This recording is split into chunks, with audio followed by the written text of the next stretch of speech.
예. 굿 딜리버스의 네팔 동부 지역 선교에 대한 제안, 뭐 이런 제목으로 해가지고 뭐 오늘 이 강의라고 하지만 뭐 선교학 강의는 아니고요.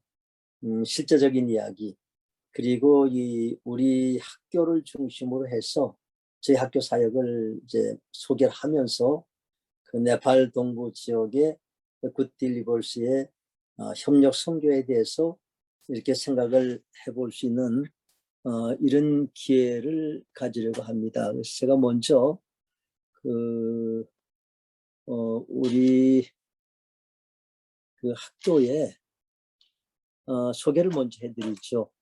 이 화면 잘 나오나요? 보이나요? 예, 잘 나옵니다.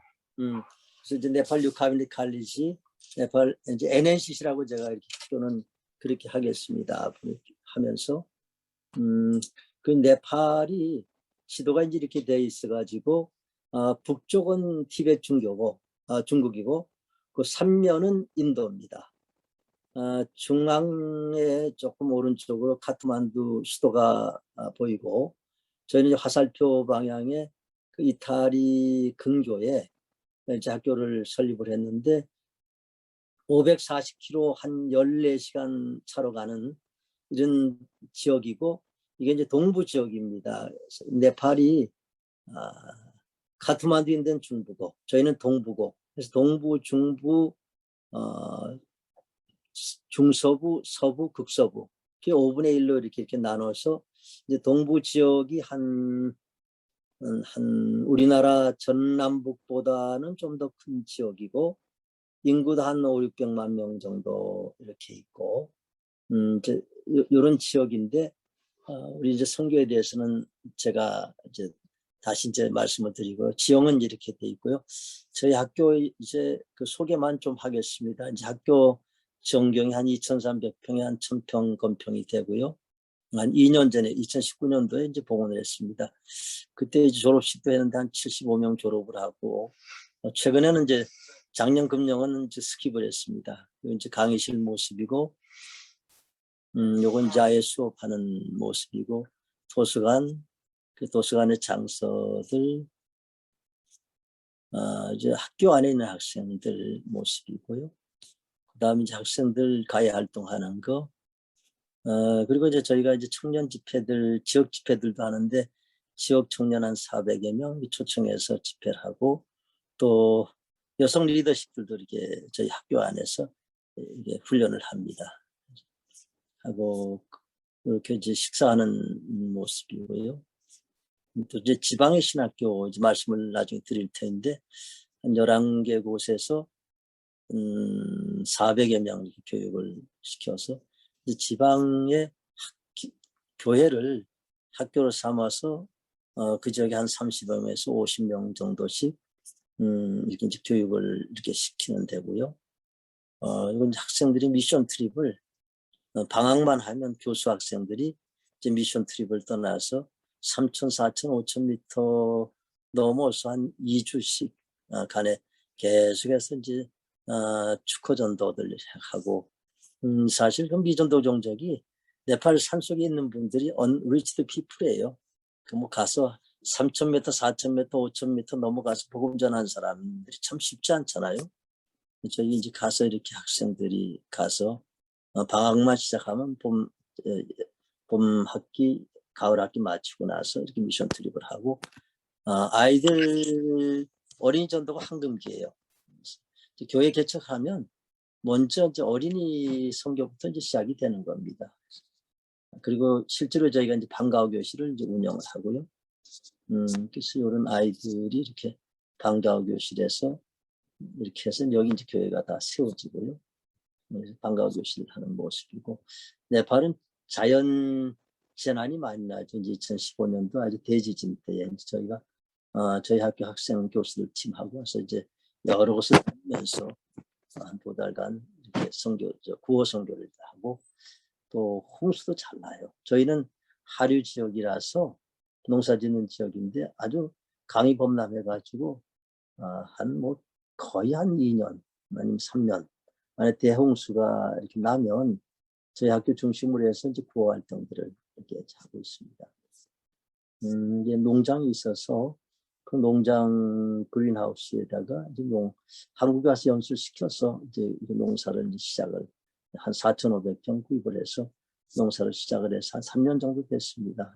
4년째 되는데 이렇게 해서 여기 이제 육묘를 심어서 이제 그린하우스 안으로 옮기고 뭐 오이, 파프리카, 토마토 이렇게 하고 최근에 작년에 이제 용과 드래곤 프루트 용과를 저희가 또 농장을 조성을 했고 이 모습들은 이제 저희가 이제 온라인 교육들을 지금 코로나 기간 중 작년 록다운 때부터 4학기째 계속해서 온라인 교육들을 이제 지금 이렇게 하고 있습니다.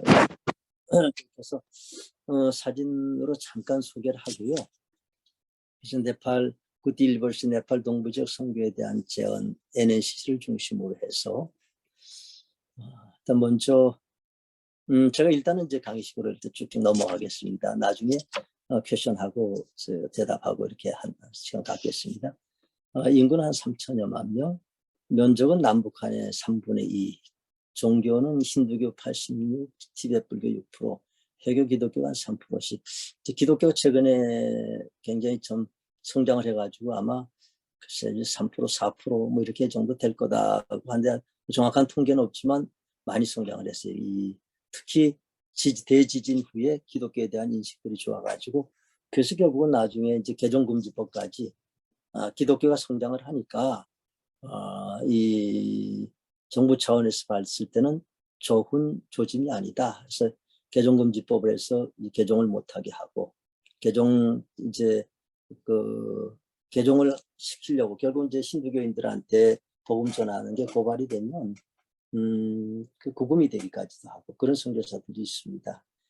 그렇게 하고 이제 개종금지법에서 더 나가면 이제 비자가 제한이 되니까 여러 가지 선교에는 참 또 이제 그 족쇄가 되는 이런 이제 법을 만들었죠.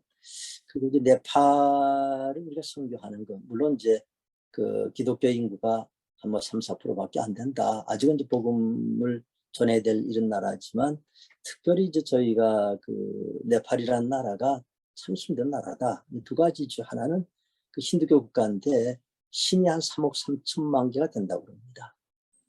참 신이 많으면은 참 좋겠지만 우리가 유일신을 믿는다는 게 얼마나 참 감사한지요.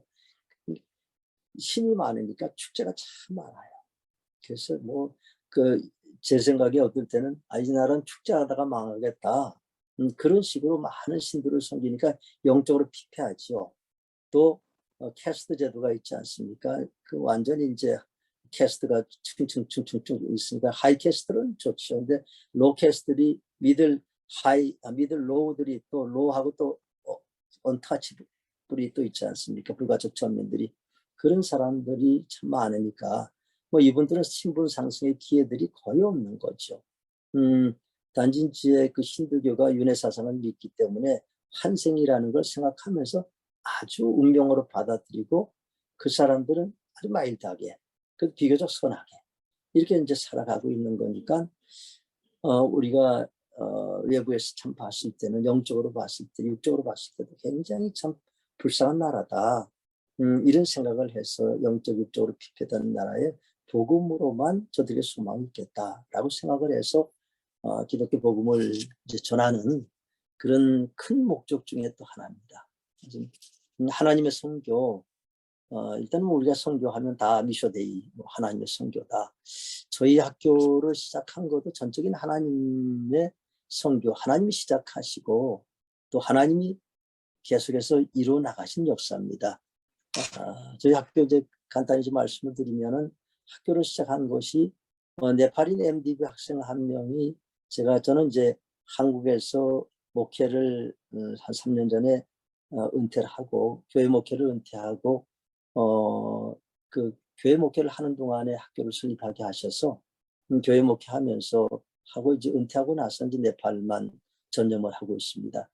제가 이제 심호하던 교회 네팔인 MDB 학생 한 명이 저희 교회 이제 어린 영어 담당 이제 전도사로 와서 그때부터 MDB, THM, PhD까지 저희 교회에서 하여튼 후원을 해서 그렇게 이제 졸업을 하게 됐고요.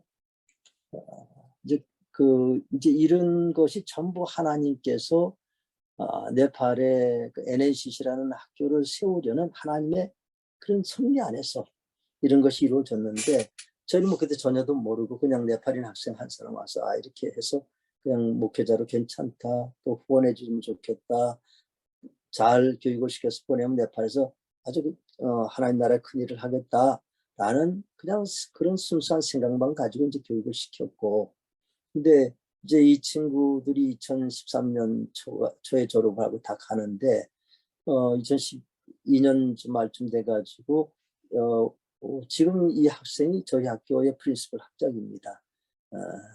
그리고 그때 이제 같이 두 사람 구약학 신약학을 한 두 사람을 같이 데리고 왔어요. 아마 이제 그 영열 목사님 아실 수도 있을 텐데 안산제일교회에서 그리스도 신학대학을 다니면서 안산제일교회에서 전도사를 했는데, 그 디팍 이라는 또 멋진 교수죠. 하여튼 그 당시 이제 신학생 이제 졸업할 때쯤 됐고, 또 대우쿠마르라고 지금 저희 교수 이렇게 셋이 와가지고 네팔의 신학교 세우니까 목사님 도와주세요. 그래서 처음 도했습니다. 학교 세우는 게 보통 일이 아니기 때문에. 근데 이제 기도하는 가운데 마케도니아니 바울에게 건너와서 우리를 도우라, 이런 환상 디플케이트 되면서 하나님 부르시구나 하고 이제 네팔로 가기로 했어요. 이제 목회를 하면서 이제 학교를 세워서 나름대로 하나님 허락하신 만큼 해야 되겠다 생각하고, 그래서 창립감사 예배를 한국에서 드렸습니다. 그때 장신대에서 드렸는데 김영용 총장이라고 총장하실 때 설교 부탁을 하러 갔죠. 그랬더니 김 총장이 고 목사님, 학교 언제 세우세요? 하나님 뜻대로 세우죠. 학교 어디다 세우세요? 하나님 원하시는 곳 세우죠. 재정은 얼마나 준비됐습니까? 하나님 준비하시죠. 참 믿음 충만한 이런 대답을 했는데, 이제 4년 후에 김 총장님이 우리 학교에 그 개교식 컨퍼런스에 주강사로 오셔서 사흘 계시면서 그때 그 이야기를 하는 거예요. 목사님, 제가 고 목사님 그 당시 몰랐으면 너무 황당한 대답을 하셨기에 제가 노하려고 했습니다. 이렇게 이제 아무런 준비가 되지 않았다고 저는 생각했는데, 하나님은 다 섭리 속에서 준비를 하고 계셨던 것이에요. 그래서 2013년 7월 4일 날 이제 학교를 네팔에 가서, 이제 그동안에 이제 네팔에서 학교도 어디로 갈까 해서 버스 타고 다니다가 적당한 데 있어서 이제 학교 거기서 이제 학교를 건물 하나 빌려가지고 거기서 시작을 했고, 또 학생들도 모집을 하니까 한 10명 와가지고 10명 해서 개교식을 학생들 10명하고 교수 4명하고 이렇게 이제 했어요. 그래서 이타리 CD라고 한 540km 14시간 소요되는 데서 이제 개교식을 했습니다. 그때에 우리 장로교 신학 선교사들이 카트만두에서 만났을 때, 목사님 어디다 학교 세우십니까? 그래서 나는 저 이탈리죠. 저 지방에 가서 학교 세운다니까 그 일을 거기 가서 하면은 안 될 일을 그렇게 어려운 일을 하십니까? 안 되는 이유 첫째는 영어로 신학을 가르치는데 그 지방에 어디에서 영어로 신학을 가르칠 수 있는 교수들을 어떻게 초빙을 할 수 있습니까? 두 번째는 카트만두는 한 400만 정도 되는데 그 시골 어디에서 학생들을 모집할 수 있습니까? 참 이런 것이 참 인간적인 생각으로 하면 다 이론적으로 참 맞는 이야기지만 지나고 보면 다 키우죠. 참 성교가 제가 철저하게 미쇼데이라고 하는 것이 이제 하나님 섭리 속에서 진행이 되었기 때문에 지금 현재 이제 교직원이 27명, 이제 학생이 한 500여 명, BTH 80명, MDB 35명, MTEB이라는 게 지방신학교 한 400여 명, 그래서 한 500여 명 지금 학교가 학생이 되고, 방과 어린이 교실이 한 3곳에 100여 명, 지방신학교가 11곳에 합해서 한 400여 명, 이렇게 한 곳에 한 30여 명에서 50명까지. 그리고 이제 학교 건축은 19년도에 2,300평에 1,000평 건축을 했고, 농장은 4,500평, 그린하우스 재배하고 이제 용과농장도 이렇게 조성을 했고, 참 이게 짧은 시간 동안에 이제 일이 이루어진 거는 이 코로나 전이니까 한 7년도 되기 전입니다. 그래서 이런 역사가 참 일어난 것을 참 보고서 참 기적이다.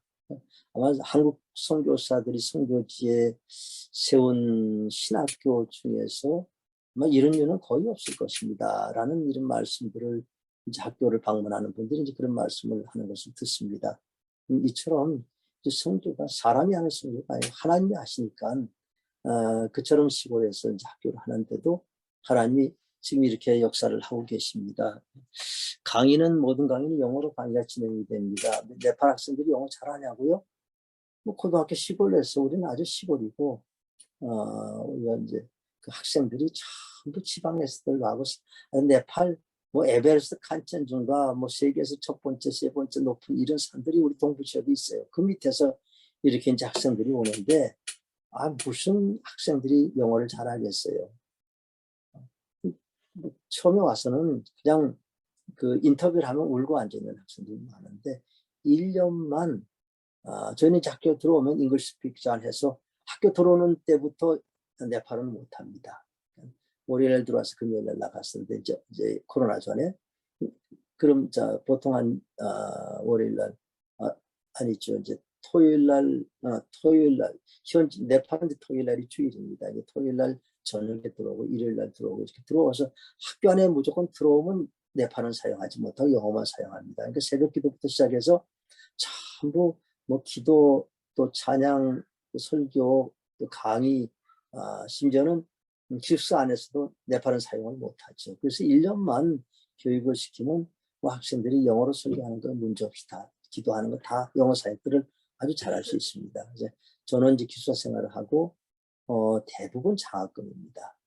개척을 하게 되면 개척 후원을 하고 또 이제 한국에도 여러 명 와 있고 이제 장신대 같은 건 PhD 지금 수학을 하고 있는데 다 유학을 후원을 해주고 아까 미션 트립은 아까 이제 늘 이렇게 미션 트립 꾸준하게 하고 방과후 어린이교실 하고 주일학교 교육 이제 네팔이 굉장히 그 지금 이제 어린이 선교의 그 골든 타임인데 지금은 아직 어린이들도 많고 모이는 것도 비교적 참 잘 모여요. 그래서 저희가 지금 이때 이제 네팔 선교를 어린이 선교를 해야 되겠다 생각해서 어린 전도회들 와서 이제 전도 훈련도 하고 또 저희가 나름대로 주일학교 교재가 네팔에는 없는데 좋은 영어 교재를 해가지고 12,000권을 출간해서 우리가 이제 지방 신학교들이 있으니까 지방 신학교에 쭉 중심을 해가지고 교재를 한 12,000권 발간해서 주일학교 교육을 시키려고 그랬는데 이제 코로나가 와서 지금 시작을 못하고 지금 책을 좀 쌓아놓고 있는 이런 상황입니다. 그 새벽 이슬 같은 청년들은 우리 학교 학생들은 수도를 서울 구경을 해본 학생들이 많지 않아요. 아주 시골에서 왔기 때문에 정말 깨끗한 청년들이 이게 그 도시물을 먹지 않은 학생들이기 때문에 신학생들은 아주 순수한 신학생들입니다. 그런데도 그 가운데서도 또 훈련을 시키는 데 따른 나름대로 한국에 와서 유학을 해도 뭐 잘 따라가고 또 우수한 성적을 하고 PhD도 하고 뭐 지금 뭐 여러 가지 몇 개 학교에서 지금 공부들을 이렇게 하고 있습니다. 그리고 이제 코로나 시기가 돼서는 이제 온라인 강의를 이제 저희가 네팔에서는 지금 비교적 작년 1년 동안에 공교육이 전부 다 쉬는데 저희는 이제 온라인 강의를 해서 4학기째로 지금 온라인으로 지금 강의를 저희가 이렇게 하고 있습니다. 그리고 지금 사이버 신학대학교 설립을 저희가 이제 준비를 하고 있습니다. 참 그 위기나 기회나 항상 공존하잖아요. 우리 코로나 시대가 그 위기만은 아니고 코로나 안에서 위기지만 또 기회도 있다. 그러면서 지금도 일반 기업들도 보면 그 코로나 때에 아주 굉장한 어려움을 당하는 이런 기업도 있는가 하면 코로나 시대에 아주 급성장하는 이런 기업들도 있는 것인데 저희가 이 가운데서 우리가 틀림없이 교육의 기회도 찾을 수 있다고 생각해서 온라인 강의는 네팔에서는 저희가 제일 잘합니다. 지금 굉장히 지금 온라인 강의들을 4학기째를 해가지고 심지어는 얼마 전에 한국 그 신학 교수님이 온라인으로 강의를 하셨는데 우리 그 교수들의 피드백이 조금 올드 스타일이다. 본인들만큼도 풍성하지 않다. 그렇게 이야기할 정도로까지 저희가 아주 온라인 강의를 잘합니다. 그렇게 하고 이제 사이버 신학대학교는 이제 앞으로는 결국 이제 사이버로 이제 점점 사이버의 그 교육의 포션이 점점 늘어날 거다. 그렇게 하고 또 이제 우리가 어쨌든 이제 선교를 하는 거니까 너희는 가서 모든 족속의 제자를 삼으라. 지상명령 저에게 주신 명령인데 그 사이버 신학대학교는 글로벌 신학대학교이기 때문에 저희가 네팔어 과정 있고 영어 과정인데 영어 과정은 세 개를 저희가 복음할 수 있다라고 생각해서 사이버 신학대학교 많이 준비를 했습니다. LMS까지 준비를 해가지고 아마 이제 금년 말 정도면은 전부 다 준비가 되지 않을까 이렇게 생각하고 그 사이버 대학을 위해서 준비하는 게 굉장히 많습니다. 그렇지만 제가 잘 준비해서 아시아에서는 정식으로 사이버 대학 LMS를 운영하면서 사이버 대학을 하는 데는 제가 제일 첫 번째가 아닐까 이런 생각을 합니다. 한국에서도 이 정도의 규모로 하는 신학대학교는 아직 없습니다. 그래서 참 저희는 이 코로나가 참 죄송하지만 저에게 큰 피해다, 축복이다 라고까지 하면서 이제 우리 신학교육을 저희가 이제 감당을 하고 있고 네팔 넘어서 세계로 가야 되겠다 이렇게 생각을 하고요. 그래서 이제 어떻게 이제 학교가 이렇게 잘 성장을 했는가 하고 나중에 말씀드리고요. 네팔 동부 지역 선교에 대해서 좀 말씀을 드리면요. 이 NNC 설립 목적하고도 부합이 되는 건데 1951년도에 네팔이 개방이 돼요. 그 전까지는 어느 나라하고도 교류가 없었던 그런 철저하게 폐쇄 국가에서 개방이 되면서 기독교가 전례가 되는데 아까도 말씀드린 우리 동부 지역의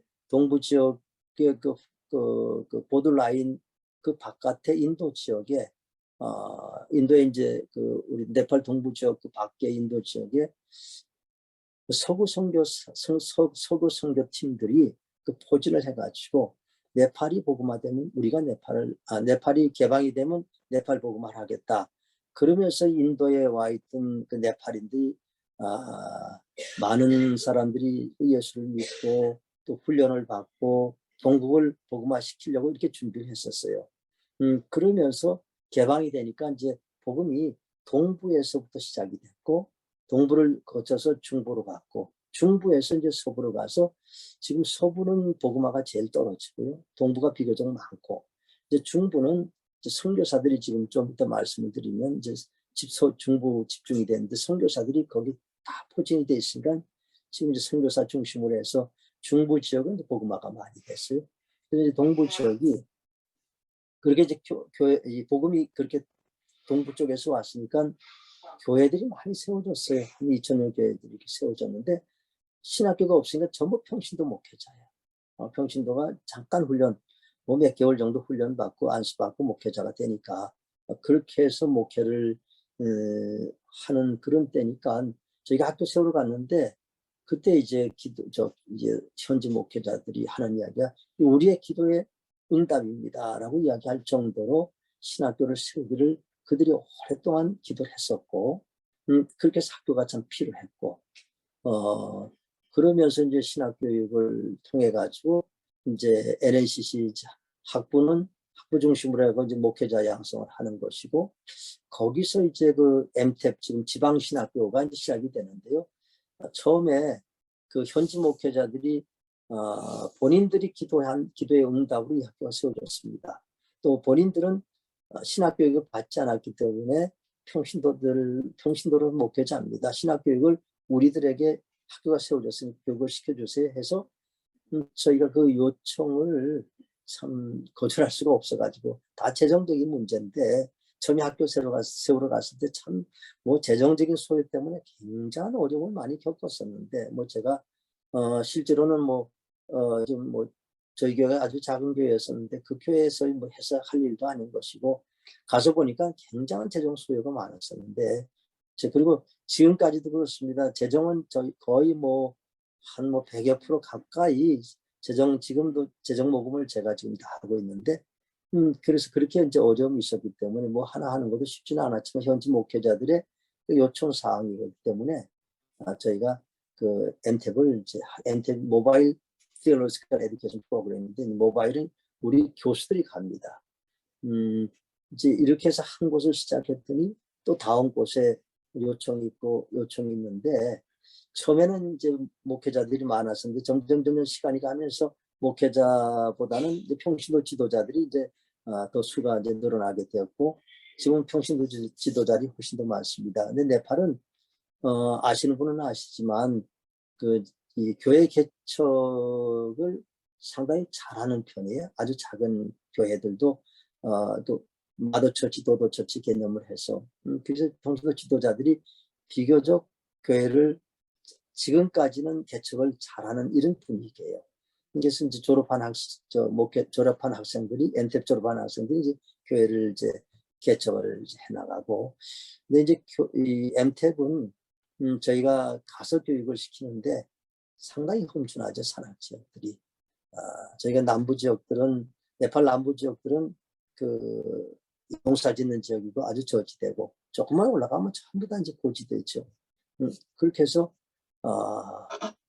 저희 학교가 지금 그 당시에는 뭐 학교가 협소하니까 오라 그럴 수도 없고 또 실제로 그 사람들이 오는 것도 힘들고 저희가 지금 그 MTEP을 운영하는 거는 교수 2명이 그 5박 6일 동안 한 지방교회 한 주도시에 있는 교회 한 곳을 신학교로 해서 거기서 학생들을 오라고 해서 5박 6일 동안 숙식을 하면서 두 교수가 두 과목을 해요.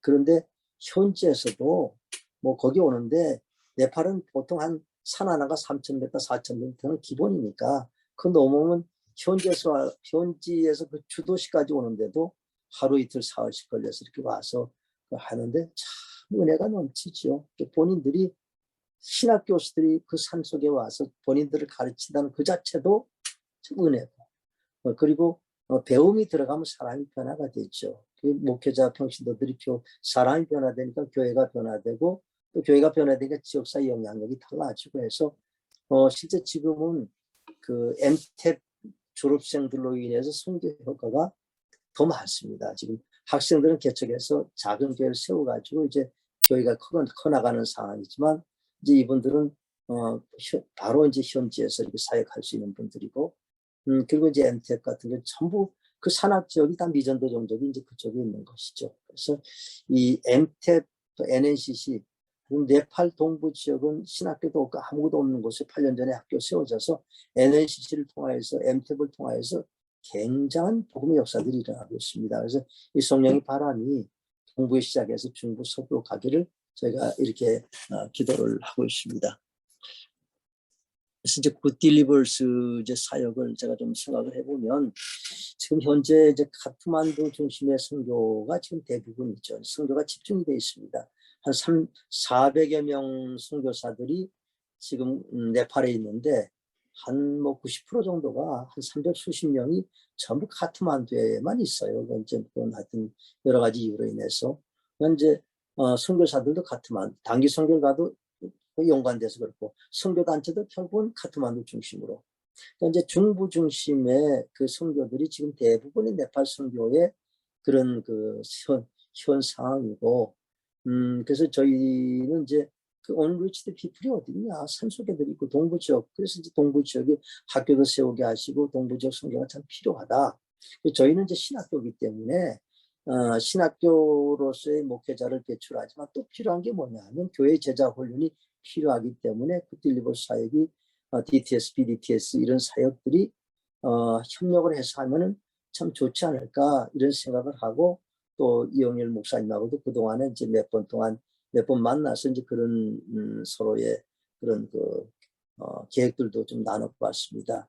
그래서 DTS, BDTS 좀 제가 말씀도 듣고 그 NNC에서 협력해서 참 신학교하고 페라처치하고 이렇게 협력을 하면 또 좋은 역사가 이루어질 수 있겠다 이렇게 생각을 했습니다. 그래서 이 이제 지속적인 이제 사역 물론 이제 우리 동부 지역을 하시게 된다면 이제 동부 지역에 뭐 기도하시고 또 이렇게 계획을 세우셔서 모든 사역이 뭐 한 번, 두 번 해서는 사역의 결과들이 일어날 수 없으니까 하게 되면 장기적으로 지속적으로 5년 또 이상 10년 이렇게 해서 참 한 지역 이미 이제 카트만두 중심으로는 하고 계신다고 하니까 이 동부 지역을 이제 하시면은 굉장한 역사가 일어날 겁니다. 우리 지역도 한 500, 600만 정도가 되는 지역인데 뭐 아직은 이제 선교사들의 발걸음이 없습니다. 동부 지역엔 제가 갈 때만 한국 사람이 있어요. 아직도.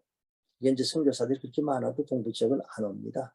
그래서 멀고 아주 환경이 카트만두보다 훨씬 열악하고 너무 더워요.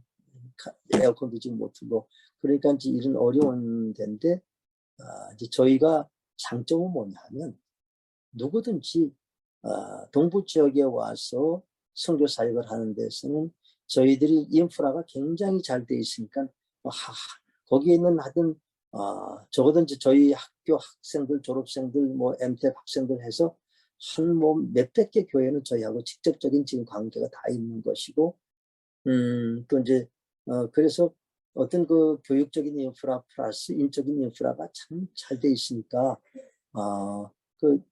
이 굿딜리버스에서 오셔서 어떤 사역을 하시든지 간에 저희들이 협력할 수 있는 이런 이 베이스는 아주 잘 돼 있다고 생각을 해요. 그래서 이제 그렇게 하시면 참 좋겠다 생각을 하고 또 이제 그동안에 이제 아마 그 굿딜리버스 안에서도 논의가 한번 된 적도 있겠지만 뭐 저희 이제 뭐 책도 학교에다가 운송을 해주시겠다. 한 2천여 권 남짓 뭐 우리가 이제 한국에 지금 보관한 2창고에서 보관하고 있는데 참 이런 일들은 또 협력을 해주시면 참 감사하겠다고 생각하고 며칠 전에 한국의 어떤 교회가 마스크를 4,000장을 보냈는데 어떤 교회에서 성도가 또 뭐 우리 후원하는 교회 성도가 참 네팔 어려운 걸 듣고서 마스크를 보내겠다고 그런데 4,000장을 보냈는데 40몇만 원이 든 거야. 근데 저 국내에서 마스크 보면 뭐 비말도 100원이면 사고 그 덴탈은 한 50원이면 사고 그렇게 다 할 수 있는데 지금 값이 100원 이상이 더 들어간 거예요. 참 그래도 아직 지금 가가지고 카트만두 지금에서 이제 찾아가지고 우리 학교로 이제 운송을 해야 되는데 참 그렇게 비싸도 현지인들이 한국 마스크 한 장을 받았을 때 그 감동이라는 것은 굉장한 선교 효과가 일어날 수 있겠다 이렇게 생각을 하고 그 책을 힘들지만 언젠가라도 이렇게 잘 운송을 해주시면 뭐 신학교에서는 제일 중요한 게 이제 장서인데 한 1년 동안 이건 지금 보내질 못하고 있는데 뭐 기도하시는 가운데 한번 그렇게 좀 협력을 해주시면 참 감사하겠다 이렇게 생각합니다. 선교 뭐 다 이제 우리 선교에 대한 관심을 가지시고 또 실제로 선교를 하고 계시고 하신데 그냥 제가 나름대로 이제 우리 학교를 하면서 원래 선교사도 아니고 선교사 훈련을 받지는 않았지만 제가 이제 선교를 하면서 이제 학교를 세우면서 한 8년 동안 느낀 선교가 뭐냐? 그냥 소명 부르시는 곳 가라 사병전 마케도니아 부르면 부르시는 곳으로 가는 거. 내가 가는 게 아닙니다. 내가 결정해서 가는 게 아니라 하나님 부르신 곳이 이 하나님 부르신 곳이 하나님 역사하시는 곳입니다. 전 철저히 그걸 믿는 것이고 성경에 항상 비전과 현실은 다르다. 꿈은 크게 가져야 되지만 현실은 상당히 열악한 게 현실이죠. 그래서 늘 그 챌린지가 있어야 되는 것이고 비전에 대한 챌린지죠. 그리고 이제 현실적으로 계속해서 창의적인 그 일들을 해나가야 이게 선교가 된다. 선교 치고서 위험하지 않은 게 없죠. 그래서 위험에 도전하고 안 되는 일도 대기하고 제가 이제 니체 이 말을 좋아하는데 베스피어스 화산 경사면에 도시를 건설하라. 그 베스피어스 화산이 폭발돼가지고 돈베이시가 없어지고 거기서 지금 용암석들이 크게 험한데 거기다 도시를 건설하라. 참 불가능한 일이죠. 그런데 도시만 건설하면 얼마나 걸작품이 되겠습니까? 그처럼 이런 그 선교제 컨텍스트가 이런 뭐 용암석으로 쌓여진 경사면처럼 정말 열악한 지역들이 참으로 많은 것이고 그렇지만 그곳에 도시를 건설하는 이런 사명들을 또 저희들에게 주신, 하나님 나라를 건설하는 사명을 주신 것이죠. 그래서 이제 그 인간의 꿈이라, 사람의 꿈이라면 이거 안 될 수도 있지만, 하나님 주신 꿈이라면, 하나님 주신 비전이라면, 소명이라면 하나님이 이루십니다. 그래서 성교하면서 철저히 느낀 건 작은 일에 충성하는 거예요. 우리 성경에도 뭐 작은 일, 내가 작은 일에 충성하였으면 내가 많은 것을 맡기니 내 주인의 즐거움에 참여할지어다. 그러니까 정말 작은 일이라는 것이 성교하시면서 보시면 정말 허드렛 일부터 다 해야 성교가 되는 것이지, 잘 돼 나간다고 큰 회사에서 가서 그냥 직원으로 중역으로 이렇게 일하는 건 아니고 정말 청소부라고 생각하고 거기서 이렇게 해야지. 뭐 다 그런 분들도 많으시겠지만 하다 보면 왜 내가 이따위 일을 하려고, 이런 일을 하려고 내가 여기 왔나라는 생각이 사람이 다 듭니다. 그렇지만 하나님 보시는 것은 작은 일에 충성한 사람을 하나님 찾으시는 것이. 그리고 이제 그런 가운데서 신실한 현지 리더십을 세우는 것.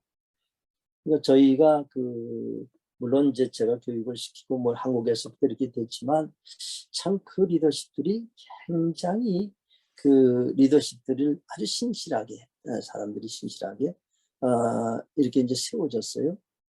조금 이따 또 말씀드리지만 이제 뭐 순서가 이렇게 됐네요. 그냥 이렇게 하나씩 보십시다. 비욘드 발은 뭐냐면, 우리가 선교는 결국은 모든 족속을 제자 삼는 게 선교입니다.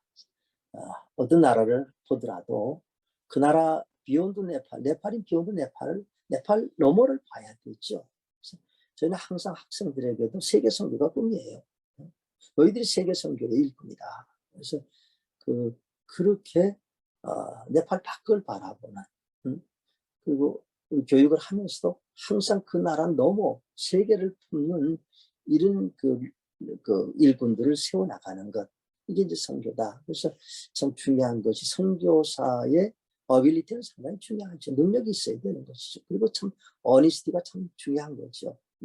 이 정직성이라는 것은 뭐냐면, 현지인들이 봤을 때 선교사는 현지인들이 평가의 대상이에요. 우리가 현지인들을 평가하는 것 같지만 현지인들이 선교사를 평가합니다. 그러면서 참 중요한 것이, 저 선교사가 능력이 있냐, 저 선교사가 과연 정직하냐. 이 선교사들, 우리가 어떤 일을 전부 안 되는 일을 되게 하는 건데, 그렇지만도 정말 우리가 그 성경적으로 해야 되는 것이고, 그래 합리적으로 해야 되는 것이고, 현시가 참 힘들고 어려워도 전혀 비합리적으로나 일리갈하게 이렇게 일을 해서는 결국은 현지들한테 나중에 당하는 거예요. 그래서 참 이 교육이라는 것이 그 어니스티에 대한 문제가 선교지에는 가면 트리키한 분들 상당히 많습니다. 언더 테이블이 없으면 안 되는 일도 많지만, 그렇지만 이 현지인들한테 바른 모습들을 보여주는 것, 이제 이런 것이 결국은 나중에 보면 그 현지인들이 이제 그걸 배우고, 이게 선교구나, 이 선교사를 존경하는 마음이 생기는 것이죠. Cultural understanding은 어느 나라든지 문화가 다 있는 것이고, 이제 우리 한국적인 수준에서 기준에서 보면은 선교지에 있는 문화, 선교지에 있는 행동 양식들이 우리 수준에 안 맞죠. 근데 이제 생각할 것은, 우리 수준이 많고 우리가 참 좋다라고 생각하는 나라일 것 같으면 그 나라가 우리의 선교 대상이 되지 않는 것이죠. 여러 가지로 우리 수준보다 못하다고 생각을 못할 수밖에 없는 것인데, 그것을 그 자체를 존중을 해줘야 되는 것이지, 그 언더스탠딩을 해줘야 되는 것이지, 그걸 무시하는 순간에 선교사가 리스펙트를 못 받습니다. 그 문화 자체를 이해하지 않고, 문화 자체를, 현지 문화를 존경을 해주지 않고는 선교사도 존경을 받을 수가 없는 겁니다.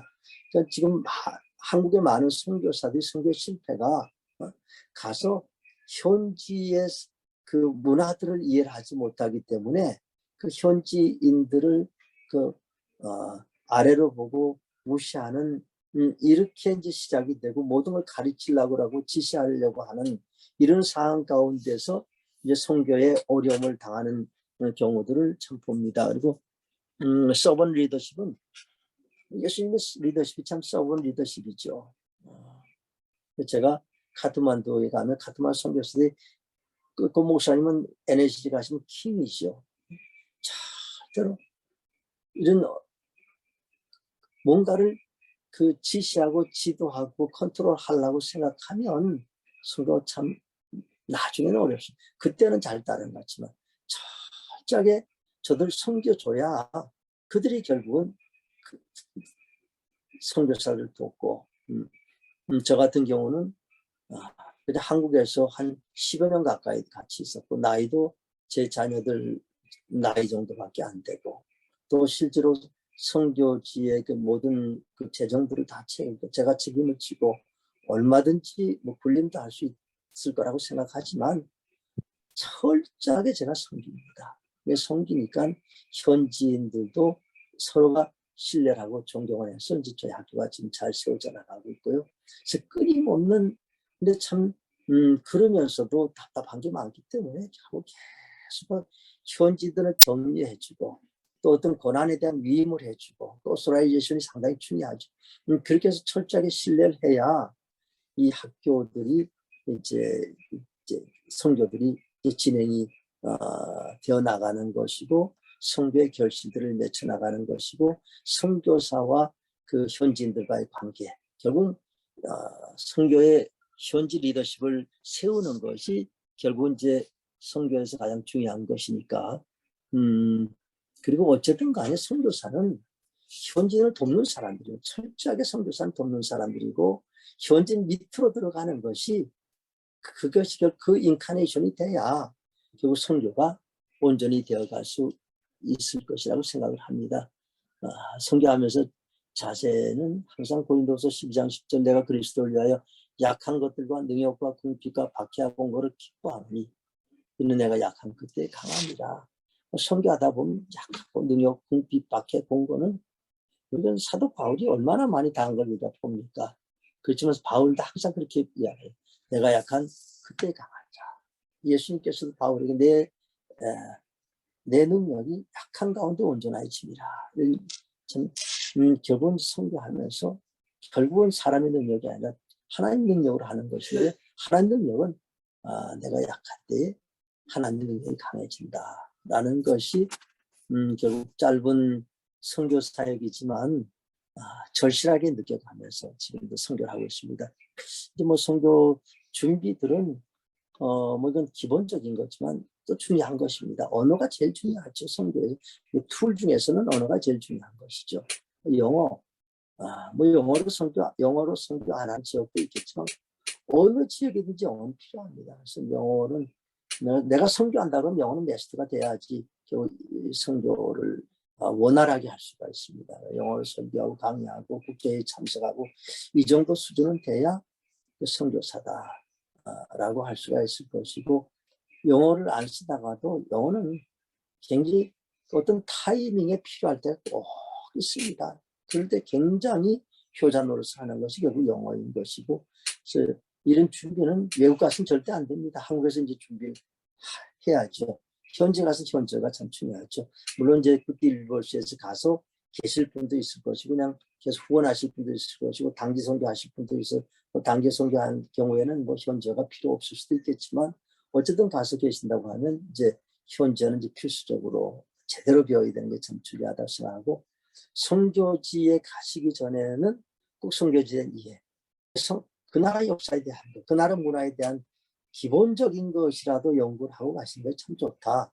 뭐 그 전에 이제 선교지를 방문해서도 이제 이해를 이제 가질 수 있고 우리가 뉴노멀 시대라고 이렇게 이야기를 하는데 지금 뉴노멀 시대의 선교 전망 전략 지금 이거는 이제 뉴노멀 시대 전부터도 이렇게 돼 나가는데 이제 뉴노멀이 돼 가면서 점점 민족주의가 강해집니다. 나라마다.